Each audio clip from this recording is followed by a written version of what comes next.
আলী বিন Bucaille মুসলমান দরজা open করে ডাক দিয়ে বলে, হুজুর আমি আপনারে চিনি, আপনি আমাদের শরিয়ার বড় বড় মুহাদ্দিসদের আলেমের আপনি উস্তাদ। হুজুর আমি আপনার বড় ফ্রেন্ড, আমি আপনার বড় ভালোবাসি, আমি আপনার বড় ভক্ত।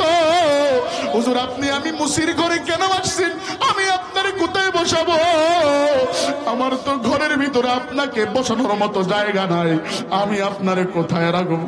হুজুর আপনারে আমি কোথায় বসাবো? হুজুর আপনি কেন আসছেন বলেন? আলী বিন বুকাইল দরজার থেকে ঢোকার পর ঘরের ভিতরে বিভিন্ন আসবাবপত্রগুলোকে পরিষ্কার করতেছে, বসতে দিবে কোথায়? আলী বিন বুকাইল হুজুরের চোখের দিকে তাকায় আছে। আব্দুল্লাহ ইবনে মুবারক ডাক দিয়ে বলে, বাবা তুমি কষ্ট নিবা না, আমি আমার কাজে আসছি, আমার কাজ করতে দাও। বলো তুমি এবার হজে যাও নাই কেন, কি তোমার কারণ? আল্লাহর বান্দা আমি 2 মিনিটে শেষ করে দিব। আল্লাহর বান্দা 2 চোখের পানি ছেড়ে ডাক দিয়া বলে, হুজুর আমি মানুষের জুতাগুলোকে পরিষ্কার করে দিয়া, হুজুর আমার তো অর্থ উপার্জন করার মতো অন্য কোনো মাধ্যম নাই, আমি মানুষের জুতা মুছে দিয়া, জুতা রং করে, জুতা সেলাই করে আমি আমার জীবিকা নির্বাহ করি। কিন্তু যখন এই মৌসুম আছে আমার মনের ভিতরে বড় নিয়ত জাগে, আমার মনের ভিতরে বড় ইচ্ছা জাগে, আমার মনটা চায় আল্লাহর বাড়ি দেখবার, আমার মনটা চায় রাসূলের বাড়ি দেখবার, কিন্তু আমার তৌফিক নাই। কিন্তু আমি গত বছর নিয়ত করেই ফেলেছি সারাদিন যা উপার্জন করব এটা দিয়ে আমি সংসার চালাবো, রাত্রিবেলা ওভার টাইম করব, ওই টাকা আমি থলের ভিতরে রেখে বাকি সময় ওই টাকা দেওয়া হবে, এগুলো একসাথ করে আমি আল্লাহর ঘর দেখার জন্য যাব। হুজুর আমি মানুষের দুয়ারে দুয়ারে রাত্রিবেলা জুতা সেলাই করে, হজের মৌসুম যখন এসেছে আমার থলের ভিতরে পর্যাপ্ত টাকা হয়েছে, আমি আল্লাহর ঘর জিয়ারতের জন্য যাব। হুজুর আমি রাত্রিবেলা আসছি, সব সাথীদেরকে কথা দিয়ে আসছি, সকালবেলা আমি সবার সাথে রওনা দিব। ঘরের ভিতরে প্রবেশ করলাম, আমার বিবিটা গর্ভবতী, আমার বিবির পেটে বাচ্চা, আমার সন্তান। বিবিটা আমার দিকে তাকায় ডাক দিয়া কয়, স্বামী আমার আপনি তো সকাল বেলায় আল্লাহর বাড়িতে যাবেন, আমার একটু গোশত খানা খাইতে মনে চাইছে, যদি ম্যানেজ করে দিতে পারেন দেন। আল্লাহর বান্দি যখন এই কথা বলেছে হুজুর আমি ওদিকে লক্ষ্য না করে সময়ের দিকে তাকাইলাম, এত রাত্রিবেলা গোশত পাবো কোথায়? এরপরও আমি থলে নিয়ে বের হয়ে গেলাম। আমার টাকা আছে কিন্তু কিনবো যে দোকান তো খোলা নাই, বাহিরে আবাজান বানানো কোনো কথা নয়, বুখারী শরীফ থেকে বলছি, দুনিয়ার কোনো দিকে লক্ষ্য করবেন না। আলী বিন বুকাইল থলে একটা ব্যাগ নিয়ে রাস্তায় হাঁটতেছে, রাত্রিবেলা বিবির স্বাদ আল্লাহ পূরণ করবে, কোথায় গোশত পাবে? গোশত তো পাচ্ছে না। হঠাৎ করে ওনার নাকের ভিতরে একটা গ্রাম আসছে, গোশতের গ্রাম, রান্না করা গোশতের গ্রাম আসতেছে। আল্লাহর বান্দা বাসায় প্রবেশ করে সালাম দিছে, দেওয়ার পরে বলে, ভাই একটু গোশত দাও, বিবিকে দিবার চাই। আল্লাহর বান্দা উত্তর দেয়, আলী বিন বুকাইল যেই গোশত রান্না করেছি এই গোশতটা আমার জন্য খাওয়া হালাল, তোমার জন্য খাওয়া হারাম। আলী বিন বুকাইল ডাক দিয়ে বলে, কেন আমার জন্য খাওয়া হারাম আর তোমার জন্য খাওয়া হালাল? অনেক লম্বা কথা আব্বাজান, খুব মনোযোগ। আলী বিন বুকাইল উত্তর দেয়, আমি এতটাই দরিদ্র, আমি এতটাই গরিব, আমার ঘরে 2-3টা সন্তান, এরা ছোট বাচ্চা অনাহারে দিন কাটাচ্ছে, প্রতিদিন আমি কাজের সন্ধানে বের হই, কাজ পাই না, 3টা দিন পর্যন্ত না খাওয়া ঘরে এরা। আজকে ফাইনাল দিন, যদি কাজ না পাই ক্ষুধার তাড়নায় এরা মারাই যাবে, কষ্ট পেতে। আমি ঘর থেকে বের হয়া গোটা এলাকায় চষে বেড়াইলাম, কাজ পাইলাম না। লম্বা কথা সংক্ষেপ বাজান, মনোযোগ। আল্লাহর বান্দা ডাক দিয়া কয়, এরপরে কি করছো? কয়, আমি মাগরিবের সময় যখন কাজ না পায়া বাসায় ফিরছি, ডাস্টবিনের কিনারায় তাকায় দেখছি একটা গাদা মরে পড়ে আছে। আমার ক্ষুধার তাড়না সন্তানদেরকে খাবারের জন্য ওই মরা গাদার কিছু গোশত কেটে আমি রান্নায় চড়াইছি। তুমি তো এটা খাওয়া জানো হারাম, গাদার গোশত খাওয়া এমনিতেই হারাম, আবার মরা গাদা ডাবল হারাম, খাওয়া যাবে না। আল্লাহর বান্দা আর কাল বিলম্ব করে নাই, ঘরের ভিতরে একটা দৌড় দিয়া ওনার জমানো হজ করার টাকাগুলোকে নিয়া দৌড়ায় এসে ডাক দিয়া কয়, ওনার ঘরের ভিতরে আটা চাউল গম জব যা ছিল সব ফলে বানাইয়া টাকা বস্তাটা টাকার থলেটা হাতের ভিতরে নিয়ে ডাক দিয়ে বলে, ভাই আমার বিবি তো গোশত না খাইলে মরবে না, আমার বিবি গোশত না পাইলে তো মরবে না, ওই হারাম পাতিল ফালাও, হালাল টাকা ঘরে ঢোকাও, হাদিয়ার মালটা নিয়ে যাও। হুজুর আমি এই কারণে আমি হজ করবার যাইতে পারি নাই, আমার মনে কষ্ট। হুজুর আমি এর পরের দিনই তো বের হব, আমাকে মানুষ ডাকবে, আমার বাসায় আসবে, কি জবাব দিব? যার কারণে আমি বাসায় থেকে বের হইছি, আমারে মাফ করে দেন। আল্লাহর বান্দা আব্দুল্লাহ ইবনে মুবারক বলে, আলী বিন উকাইল তোমার আমার মালিক এমন ভাবেই কবুল করেছে রে, আমার আল্লাহ তোমার নিয়তকে তো ভালোবেসেছে, আমার মালিক তোমারে কবুল করেছে। হজ তোমার হজটা আমার আল্লাহ জান্নাতের ফেরেশতা দিয়া তোমার সূরত লাগায়া তোমার হজ আমার মালিক আদায় করে দিয়েছে। জোরে কোন মারহাবা। ও তুই দুনিয়ার মায়ায় পড়ে করছো কত বাহানা, এই যে নয় মোর আসল বাড়ি, কবর যে মোর আসল ঠিকানা, এই যে নয় তোর আসল বাড়ি, কবর যে তোর আসল ঠিকানা। ও তুই এই দুনিয়ার মায়ায় পড়ে করছো কত বাহানা, এই যে নয় মোর আসল বাড়ি, কবর যে মোর আসল ঠিকানা, এই যে নয় তোর আসল বাড়ি, কবর যে তোর আসল ঠিকানা। ভাই বেড়াদার যারা ছিল একই একই সব হারালো, পূর্বপুরুষ যারাই ছিল একই একই সবাই গেল, তুমি আমি কেউ রব না, তুমি আমি কেউ রব না, দিতে হবে রওয়ানা, এই যে নয় মোর আসল বাড়ি, কবর যে মোর আসল ঠিকানা। লা ইলাহা। সমস্ত দলগুলো ঐক্যবদ্ধ হয়ে জমিন থেকে নাস্তিক, মুরতাদ, ইহুদিবাদ, খ্রিস্টানবাদ যারা ইসলামকে নিয়ে টানাহেসরা করে, যারা ধর্মকে নিয়ে ব্যবসা করে, এদেরকে মূলোৎপাটন করেই ছাড়বে ইনশাআল্লাহ। কথা বলেন ঠিক না ঠিক ভাই আমার? চাহে বাংলাদেশের লোক এবার ঐক্যবদ্ধ হোক, চাহে বাংলাদেশের লোক এবার পরিবর্তন হোক, ডক্টর শফিক, ফাইজুল করিম আর মামুনুল হক আওয়াজ দিতে হবে। কথা বলেন ঠিক না ঠিক? চাহে বাংলাদেশের লোক এবার ঐক্যবদ্ধ হোক, চাহে বাংলাদেশের লোক এবার ঐক্যবদ্ধ হোক, ডক্টর শফিক, ফাইজুল করিম আর মামুনুল হক এরা তিনজন মিলে যদি দেশটারে চালায়, খুদার কসম দুর্নীতির সম্ভাবনা নাই, কারণ এরা সব আলেম, এদের আছে যে দেশ প্রেম, কারণ এরা সব আলেম, এরা হবে না জালেম, এদের কাছে দেশটা বন্ধু থাকবে আমানত।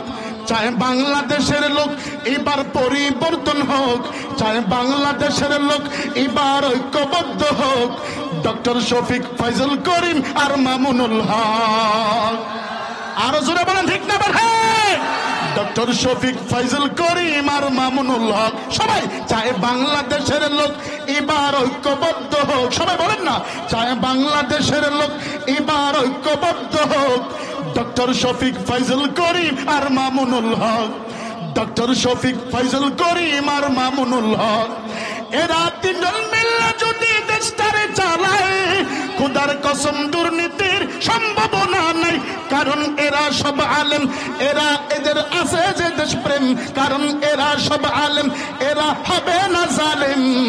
এরা তিনজন মিললে যদি দেশটা চালায়, দেশ থাকবে নিরাপদ। জোরে কোন থাকবে কিনা? সেই নিরাপদের দিকে আগাইতে চান কারা কারা? লিল্লাহে তাকবীর, নারে তাকবীর। চলবে কি চলবে না? জোরে বলেন, চলবে কি চলবে না? আল্লাহ তাআলা কবুল করুন, জোরে বলেন আমিন। এরা একত্রিত হোক, আমরা চাই কি চাই না ভাই? চাই কি চাই না বলেন? আমরা অনেক বাম রাম দেখেছি, আর কোন বাম রাম ন অমুক ন তমুক ইসলামিস্ট দাবেজ এই সমাজের ভিতরে প্রত্যেকটা পরতে পরতে মুসলমান আওয়াজ তুলবে, বাতিল ফিরাকে বাতিলেরা আকরা বসাইতে পারবে না, পারবে না, পারবে না।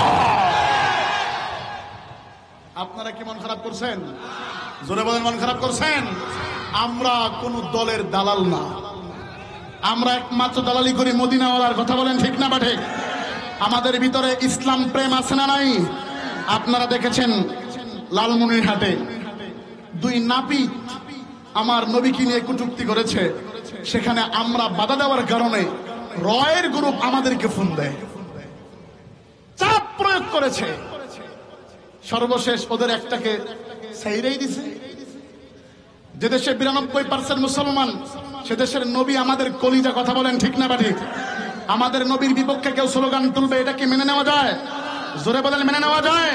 রাসূলের প্রেম যাদের দিলের ভিতরে আছে, মাহফিল শুনতে এসেছেন, বাজারে সময় দেওয়ার সুযোগ নাই। জোরে বলেন ঠিক না বাঠি? বাজারে সময় দিব ভাই। আল্লাহ তাআলা আমাদেরকে কবুল করুক, জোরে বলেন আমিন। আর জোরে বলতে হবে আমিন। একটা তাকবীর লাগান, নারায়ে তাকবীর। আওয়াজ দিয়া বলেন নারায়ে তাকবীর। এরে মুসলমান ইমানদার, দুনিয়ার কোন দিকে খেয়াল করবেন না, লম্বা চোরা কোনো বয়ান করব না, কোনো ভূমিকা না। আপনাদের এই অঞ্চলে আমি বারংবার এসেছি, অনেকবার এসেছি, অনেকে আমার পরিচিত, অনেকেই আমাকে চেনেন। লম্বা কোনো কথা নয়, আমিও আজকে শ্রোতা হিসাবে এসেছি। সংক্ষিপ্ত আপনাদেরকে নসিহত যা নিজের উপকারের জন্য করতেছি, দুনিয়ার কোনো দিকে খেয়াল করবেন না। আল্লাহ তাআলা পবিত্র কালামুল্লাহর ভিতরে আয়াত নাযিল করে দেন, ইন্নাল্লাযীনা ক্বালু রাব্বুনাল্লাহ। আওয়াজ দিয়ে বলতে হবে আল্লাহু আকবার।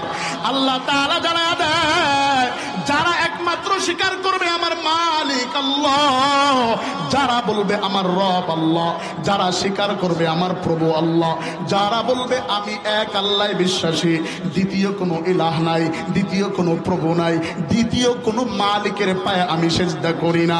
আল্লাহর পয়গম্বর সরকারে দো আলম জানায়া দেয়, কুল্লু উম্মতি ইয়াদখুলুল জান্নাতা ইল্লা মান আবা। আমার উম্মতের ভিতরে ওই সমস্ত দলেরা জান্নাতে প্রবেশ করবে, ইল্লা মান আবা, এক শ্রেণীর ব্যক্তি ব্যতীত, যাদের অন্তরের ভিতরে আল্লাহর ভয় থাকবে না, আল্লাহকে স্বীকারোক্তি দিতে পারবে না, আল্লাহকে আল্লাহ মানতে পারবে না। যারা আল্লাহকে আল্লাহ বলে স্বীকার করবে রে, তারা রাস্তাঘাট, দোকানপাট, ব্যবসা, আদালত, যত এভরিথিং এ টু জেড যা আছে, তারা শুধুমাত্র একমাত্র স্মরণ করবে আমরা দুনিয়ার পাগল হইতে পারি, তবে আমার মালিকের পাগল আগে হওয়া লাগবে, এরপরে দুনিয়ার পাগলামিতে যাওয়া লাগবে। কথা বলেন ঠিক না ঠিক? আওয়াজ দিয়া বলতে হবে ঠিক না ঠিক? সরকারে তো আলম জানা দেয়, যদি কারো ভিতরে মালিকের ভালোবাসা, মালিকের প্রতি মহব্বত, দৃঢ় ইস্তেকামাত করতে চাও, মালিকের ভালোবাসতে চাও, মালিকের সাথে সম্পর্ক লাগাইতে চাও, দুনিয়ার ধান্দা ছেড়ে দাও, দুনিয়ার রাহাজানি, অন্যায়, অত্যাচার ছেড়ে দাও। এ বান্দা আসো, আল্লাহ তাআলার দরজা তো তোমার জন্য খোলা, আল্লাহ তাআলা তো তোমারে হর হামেশা ডাকতেছে, কিন্তু তুমি আর আমি তো দুনিয়ার ধান্দার পিছনে ব্যস্ত আছি। বলবেন হুজুর আমার মনের ভিতরে ইচ্ছা আছে, কিন্তু আল্লাহ তাআলা কবুল করে না, আমি তো আল্লাহ তাআলার বান্দা, আল্লাহ তাআলা কেন আমাকে উনার প্রেমেরকে বানায় না? কেন আল্লাহ তাআলার রাস্তায় আমাকে ডাকে না? আল্লাহ তাআলা কি আমাকে ডাকতে পারে না?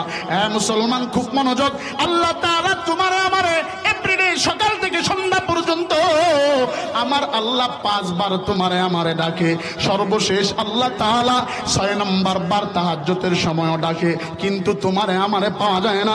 আল্লাহ তাআলা তো হরহামেশা ডাকতে থাকে। তাদের জন্য আল্লাহ তাআলার পয়গম্বর মেসেজ দিয়া দেয়, তোমরা যদি আল্লাহকে না চাও আমার আল্লাহ তোমাদেরকে চায় না। কথা বলেন ঠিক না ঠিক?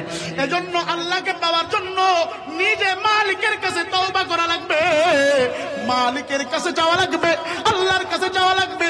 ও মালিক, জীবনে বড় গুনাহ করে ফেলেছি মাওলা, আর গুনাহ করব না। দৃঢ় ইস্তেকামাত রয়েছে আপনার প্রতি, আপনার এই ভালোবেসে বাকি জিন্দেগিটা কাটাবো, আপনার পথের প্রতীক হতে চাই। আপনি যেমন বলেছেন আলহামদুলিল্লাহি রাব্বিল আলামিন আর রহমানির রহিম মালিকি ইয়াউমিদ্দিন, গোটা পৃথিবীর যেহেতু আপনি পালন করতা, আমরা কি আর আপনাকে ভালো না বাসিয়া আপনার পৃথিবীর বাহিরে যাইতে পারবো? আমরা কি আর আপনাকে ভালো না বাসিয়া আপনার আসমানের নিচ থেকে পালাইতে পারবো? না না, জমিন থেকেও পালানো যাবে না, আসমানের নিচ থেকেও পালানো যাবে না। একমাত্র মালিকের ইবাদত করিয়াই মরা লাগবে, অন্যথায় যদি মরিয়া যাও কবরের কি হালাত জানে না এমন কোন মানুষ এখানে না। জানে কি জানে না যে কবরের কি অবস্থা? বয়ান সবাই জানে, ঠিক না? বয়ান সবাই জানে, শুধুমাত্র আমলের ব্যাপার। আমল করার জন্য ইচ্ছা প্রয়োজন। আজকে আপনাদেরকে আমি ইচ্ছা সম্পর্কে একটা টিপস দিয়া যাই, খুব মনোযোগ। দুনিয়ার কোনো দিকে খেয়াল করবেন না। আব্দুল্লাহ ইবনে মুবারক নামে একজন জবরদস্ত আলী ছিল। ইমামে আজম আবু হানিফা, ইমাম বুখারীর উস্তাদ, ইমামে আজমের উস্তাদ আব্দুল্লাহ ইবনে মুবারক। আব্দুল্লাহ ইবনে মুবারক উনি জবরদস্ত এক বড় আলেম ছিল। যেহেতু মুহররম মাস পড়েছে, বিগত মাস ছিল হজের মৌসুম। ইচ্ছা যে আমার আপনার দিলের ভিতরে নাই, যদি মাত্র ইচ্ছা নামক একটা শব্দ আপনার দিলে বসাইতে পারেন, ইচ্ছা নামক একটা বিষয় যদি ঢুকাইতে পারেন, আপনি দুনিয়ার বড় প্রেসিডেন্ট হবেন, দুনিয়ার বড় টেররিস্ট হবেন, দুনিয়ার বড় ধরনের চাকরিজীবী হবেন, দুনিয়ার বড় এমপি মন্ত্রীর চেয়ারে বসবেন। খোদার কসম খায়া বলি, আপনাকে দুনিয়া কোনোদিন আচ্ছন্ন করিয়া আমার মালিকের মহাব্বত থেকে দূরে ঠেলে দিতে পারে না। এই ইচ্ছাটা বড় দৌলত। খুব মনোযোগ, ইচ্ছাটা আমার আপনার দিলের ভিতরে নাই বিদায় ইমাম বুখারী প্রথম হাদিস ইচ্ছা সম্পর্কে নাজিল করেছেন, ইন্নামাল আমালু বিন্নিয়াত। তুমি তোমার কাজের প্রতি ইচ্ছা করো, নিয়ত করো। কিন্তু আজকে আমাদের সমাজের ভিতরে মালিকের পাওয়ার কোনো ইচ্ছা নাই। আব্দুল্লাহ ইবনে মুবারক, খুব লম্বা কথা সংক্ষেপে, আব্দুল্লাহ ইবনে মুবারক হজের মৌসুম আসলে উনি 1000 অভাব দরিদ্র অনর একেবারে যারা চলে না, এদেরকে নিয়ে আল্লাহর বান্দা মক্কার দিকে রওনা দেন। ওনার বাড়ি থেকে অনেক দূরে মক্কা। আল্লাহর বান্দা মক্কার দিকে রওনা দেয়, ইরাক থেকে মক্কার দিকে সফর করে। 1000 দরিদ্র ইমাম মুয়াজ্জিন, 1000 দরিদ্র মুসলিমিনদেরকে নিয়ে আল্লাহর বান্দা হজের দিকে রওনা দেয়। এই বছরও আল্লাহর বান্দা 1000 দরিদ্র মানুষকে নিয়ে আল্লাহর ঘরে রওনা দিয়েছে। লম্বা কথা সংক্ষেপে, আল্লাহর বান্দা আল্লাহর ঘর বাইতুল্লাহ তওয়াফ করার পর ওয়াকাস নামে এক বাজারে যাইয়া দোকানদারদেরকে বলছে, ভাই জানেরা, আমার সাথে যে 1000 একটা কাফেলা আসছে, এদেরকে আপনাদের যা চায়, আপনাদের কাছে এসে যা চাবে, এদের মনের যা চাহাত থাকবে, যা পণ্য নিতে আসবে, আপনারা কেউ বাধা দিবেন না, এদেরকে দিয়া দিবেন। বাকি বিল আমি পরিশোধ করব, আপনাদের দোকানের মালের টাকা আমি পরিশোধ করব। ওয়াকাস নামে বাজারে দোকানদারদেরকে বলার পর আব্দুল্লাহ ইবনে মুবারক তার সফর সঙ্গী 1000 হাজীকে ডাক দিয়ে বলতেছে, আপনারা যতটুক মাথায় নিয়ে বাড়ি পর্যন্ত বহন করতে পারবেন, যতটুক টুবলা নিয়ে বাড়ি পর্যন্ত যাইতে পারবেন, অতটুক মাল আপনারা অকাজ বাজার থেকে আপনাদের ফ্যামিলির জন্য ক্রয় করে নিয়ে যাবেন। আল্লাহর বান্দা সবাইকে নসিহা করার পর বাইতুল্লাহর দালানের সাথে, বাইতুল্লাহর ইমারতের সাথে পিঠ ঠেকায়া আল্লাহর বান্দা একটু নিদ্রায় চলে গেল। নিদ্রায় ঘুমের ঘরে চলে গেল। হঠাৎ করে ঘুমের ঘরে স্বপ্নে দেখে মাথার কিনারায় একজন আল্লাহর বান্দা বসা, পায়ের কিনারায় একজন আল্লাহর বান্দা বসা। স্বপ্ন যোগে আল্লাহর বান্দা আব্দুল্লাহ ইবনে মুবারক আল্লাহর ওলি তাকায় দেখে, শুনতে বলতেছে, মাতার কিনারে যিনি বসা ডাক দিয়ে বলতেছে, এবছর কতগুলো মানুষ আল্লাহর ঘর জিয়ারত করার জন্য, আল্লাহর ঘর তওয়াফ করার জন্য আসছে, রাসূলের রওজা জিয়ারত করার জন্য আসছে। পাবের কিনারায় যে ব্যক্তি ছিল সে বলতেছে, এবছর 6 লক্ষ হাজি হজ করতে আসছে। জোরে কোন কয় লক্ষ? আরো জোরে কোন কয় লক্ষ? আর উনি নিয়ে গেছে 1000 হাজি, আসছে মোট কয় লক্ষ? 6 লক্ষ হাজি হজ করতে এসেছে। আব্দুল্লাহ ইবনে মুবারক শুনতেছে, পাবের কাছে সে প্রশ্ন করে, মাতার কিনারে যে সে উত্তর দেয়, ডাক দিয়ে বলতেছে, তবে 6 লক্ষ হাজি আল্লাহর ঘর তওয়াফ করার জন্য আসছে, রাসূলের রওজা জিয়ারতের জন্য আসছে। কিন্তু জানো, আমার মাওলা একজনের হজ কবুল করে নাই, একটা আল্লাহর বান্দার হজ কবুল হয় নাই। পাত মাথা এবং পায়ের কাছে যে দুইজন ছিল, হাউ মাউ করে বলে, তাই নাকি? বলে হ্যাঁ। এবার ডাক দিয়া কয়, ভাই তবে শুনো, সবার হজ আল্লাহ তাআলা কারো হজে কিন্তু কবুল করে নাই, কিন্তু এদের ভিতরে আমার মালিক বড় দয়া করে একজন আল্লাহর বান্দা, সিরিয়ার এক আল্লাহর বান্দা, যে হজ করার জন্য ইচ্ছা করছিল, আসতে পারে নাই। আল্লাহ তাআলা তার নিয়ত এবং ইচ্ছা থাকার কারণে, আমার মালিক তার নিয়ত করার কারণে 6 লক্ষ হাজির হজ আমার আল্লাহ কবুল করে নেয়। জোরে কোন সুবহানাল্লাহ। আল্লাহর বান্দা আব্দুল্লাহ ইবনে মুবারকের ঘুম ভেঙে গেল। বলে, হায় হায়, এটা আমি কি স্বপ্ন দেখলাম? না না, এটা তো মারা যায় না। আমরা এত কষ্ট করে বাইতুল্লাহ তওয়াফ করেছি, সাফা মারওয়া সাই করেছি, শয়তানকে পাথরে নিক্ষেপ করেছি, রাসূলের রওজা জিয়ারত করেছি, এরপরেও আমাদের হজ কবুল হয় না। ব্যাপারটা কি এটা তো আমার জানতে হবে। আল্লাহর বান্দা নিদ্রা থেকে ওঠার পরে সব সাথীদেরকে ডাক দিয়া কয়, তোমরা তোমাদের মতো বাসায় চলে যাও, আমার একটু সিরিয়াতে কাজ আছে, সিরিয়ার জমিনে যাওয়া লাগবে। সব হাজিরা ডাক দিয়া কয়, হুজুর আপনি আমাদের সাথে আসলেন, কখনো তো বললেন না হজ শেষ করার পরে আপনি সিরিয়ার দিকে যাবেন, এখন কেন যাচ্ছেন? বলে, এটা আমার ব্যক্তিগত ব্যাপার, তোমরা বুঝবা না, চলে যাও। লম্বা কথা সংক্ষেপে সব হাজিদেরকে পাঠায়া গাট্টি বস্তা গুছায়া আল্লাহর বান্দা, আল্লাহর ওলি আব্দুল্লাহ ইবনে মুবারক সিরিয়ার জমিনের দিকে রওনা। সিরিয়ার বড় বড় মুহাদ্দিস যার ছাত্র, সিরিয়ার বড় বড় আলেম যার ছাত্র, আব্দুল্লাহ ইবনে মুবারককে দেখার পরে সবাই ডাক দিয়া বলে, ব্যাপার কি উস্তাদ? একসাথে আমরা বাইতুল্লাহ জিয়ারত তওয়াফ করলাম, আল্লাহর রাসূলের রওজা জিয়ারত করলাম, আপনি তো কখনো আমাদেরকে বলেন নাই আপনি আসবেন, কারণটা কি, কেন আসছেন জানতে চাই। আল্লাহর বান্দা হযরত আব্দুল্লাহ ইবনে মুবারক কানে কানে আওয়াজ দিয়া ডাক দেয়, বাবা এটা বলার বিষয় না, এ সমঝনে কি বাত হয়, সমঝানে কি বাত नहीं है, এটা বোঝার বিষয়, বোঝানোর বিষয় নয়। বাজান একটু বলো দেখি, এখানে আলী বিন ওয়াকাইল নামে কোন আল্লাহর বান্দা থাকে নাকি? আল্লাহর বান্দার একটু সন্ধান নেওয়ার জন্য আমি বাইতুল্লাহ থেকে ডাইরেক্ট সিরিয়ার দিকে এসেছি।